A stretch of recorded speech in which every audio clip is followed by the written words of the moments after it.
ang aking sweldo is 130,000. Dalawa ang pamilya ko.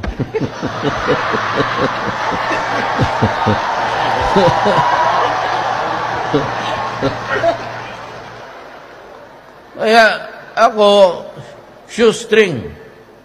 At ako umuwi, nagko-commercial flight ako.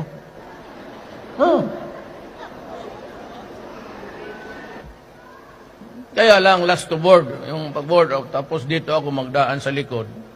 Kaya minsan hindi nila alam.